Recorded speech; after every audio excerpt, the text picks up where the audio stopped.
Okay, so let's try spinach. Spinach is good. So I bought this from the supermarket. It's $167.83. Okay, it's the number one to lower bad cholesterol, but to improve our collagen production. And spinach. Okay, let's do this. It's like alugbate. Oh, very much like our local alugbate. That's why we call it water spinach. Very good collagen booster. Collagen boosting, or in the production of collagen, magaling. Magaling daw po itong spinach. Kaya, ayan, try natin. Kahit nga si Papay, Papay the Sailor Man, diba? O, kahit nga po si Papay, oo, nagiging strong pag kumain ng spinach. Kaya, eto, try din natin. Try din natin. Favorite ko yung spinach flavor na pizza. Kayo po, gusto nyo yun? Oo, pero meron yata silang creamy sauce na ginagamit doon na baka yun po ang vicious sauce. Parang vicious sauce yata. Pero dahil iniiwasan ko po yung too much butter and yung mga so creamy, simplihan na lang natin. Let's use olive oil instead. At saka olive oil and garlic, of course. Kasi yung garlic, importante din yan to lower LDL or bad cholesterol. Ayan. So, parang magic. So, galing po ako sa doktor. Hindi ko pa po binibili yung aking gamot. Pero parang ito muna yung gagamitin ko.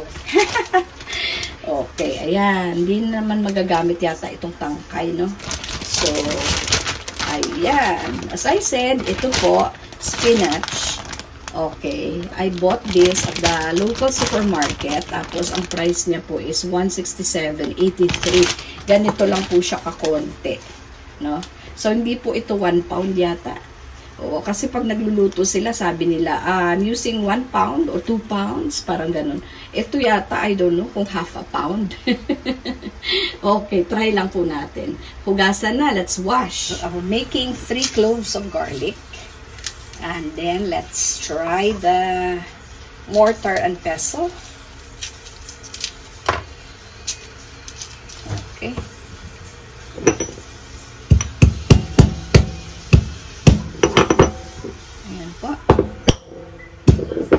Okay, because allicin comes out when we crush the clove of garlic. There's a chemical reaction there. When you crush the garlic cloves, then it will release its allicin, and especially when you cook it. Okay, ayan na po. Of course, you can also use your chopping board with your knife at the same time. Ayan na po. Okay. So, saute in olive oil. We did not put the garlic yet because we don't want our garlic to go brown. Yeah. Yeah, it's almost done.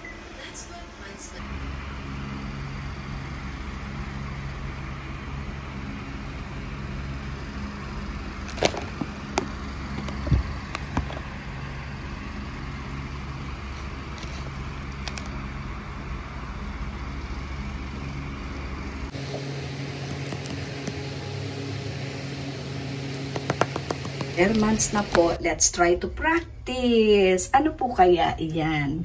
Gulaman. And what kind of gulaman? Siyempre, yung Technicolor na gulaman. Ayan po. We have for the green, pandan flavored. May mango flavored tayo sa yellow. At meron po tayong strawberry flavored na red. And 3 pakete po ng 3 packets of Mr. Hot gulaman na white or unflavored. Okay, gagawin na po natin. Meron tayo ditong evaporated milk, creamer, And of course, we have there kondensada. Hindi na natin uubusin lahat yan, no? Okay, so gagawa lang po tayo ng napaka-festive na cathedral window. Okay guys, unahin po natin yung strawberry flavored na pula. We have here hot water. And ito, lalagay po natin siya. Okay, ito po yung pinakasimple yata na proseso ng paggagawa natin ng ito. So, let's go ahead and stir. Stir lang po natin yan until well combined. Yes, para yung ating gulaman ay mag-melt po siya dito sa ating, okay, almost done po, no? So, right after this, lalagyan po natin siya ng 1/2 cup of cold water. And ilalagay po natin siya dito sa ating tray. Ayan yung ating tray. Tatlo po yan kasi we have, okay, 3 colors. Ayan. So, para mura-mura lang, okay, so, a little cheap are these trays, which are aluminum foil trays. So, this is good already. And what we can do is, after whisking it and mixing them well, so make sure that there is no solid, okay, powdery substance here for your gulaman. Okay, so we'll add in our cold water, 1/2 cup of cold water. Let's whisk again. Okay. Okay, be careful. Dapat you have already prepared your cold water in advance para hindi po siya maging ganito. But anyway, that doesn't matter. Let's put in our tray. So, all the gelatin. There you go. So, the amount is just right. Okay, so there you go. That's the first color, and let's make it settle.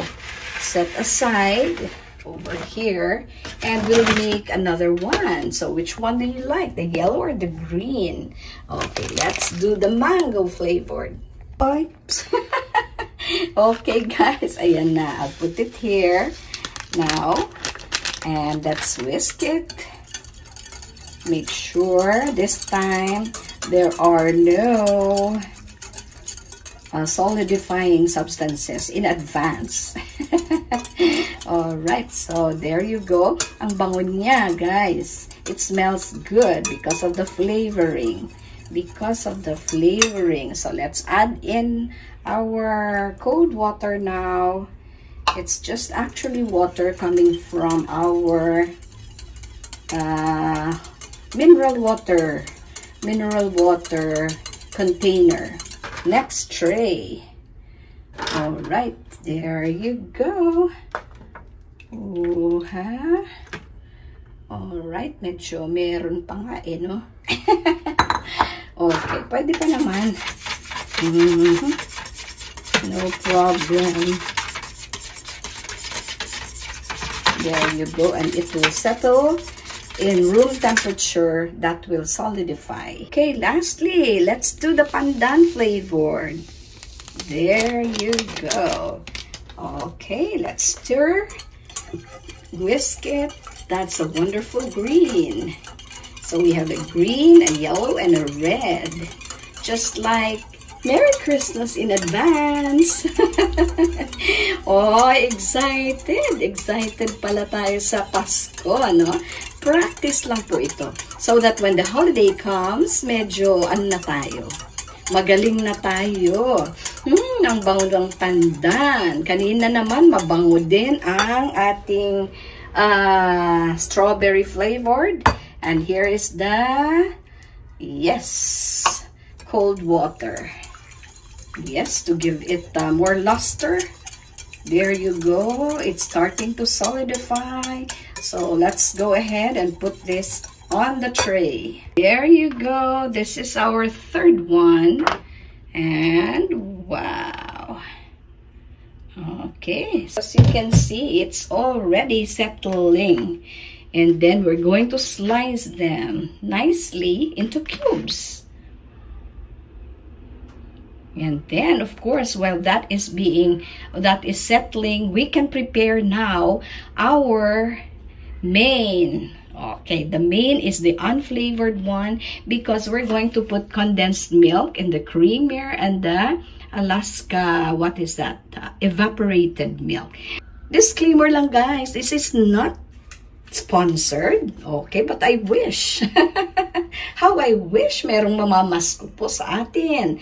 Okay, so ayan. Let it settle. And meanwhile, let's prepare our base, which is the white. Okay guys, siguro nagtataka kayo. Uy, ano na naman ito? Dessert na naman, which means additional sugar. No siree. Yung gulaman po is very rich in collagen producing substances because that came from the bone gel. Yes. Okay, so and it's important in producing collagen in our body. That's why. Okay, let's try this because it's a very good recipe. Very nutritious, of course. And yummy. And guys, after 15 minutes, nabuo na po siya. Let's begin with the yellow one. Okay, so the yellow one. Let's begin with that. Let's slice. Make it straight here, straight. Okay. Oh, don't worry if it's not perfect. Provided, yes, you're going to make slices of, yeah. How is that? Slice mo siya ng squares. Slice them into squares. Like here.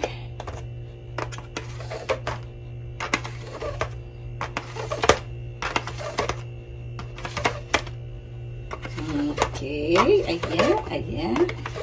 O, straight din naman, no? Diba? Okay, so we're done with the yellow one. Okay, dito tayo sa yellow, tapos na. So, I'm going to make 3 packets of white. In your 1 can of evaporated milk. So, wala pa pong apoy. We are not boiling this yet. It is still without any heat. So just mix all your ingredients.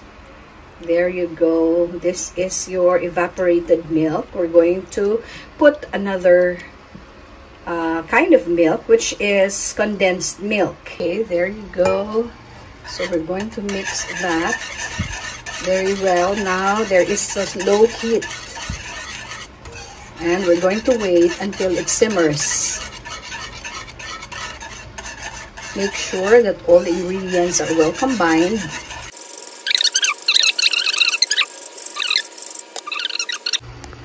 Okay, there you go. We have mixed it, and here is another one in a different form. Okay, we'll wait and let it settle, maybe overnight in the fridge.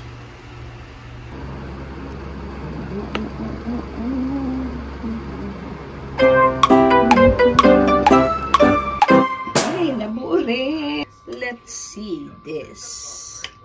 Let's try this.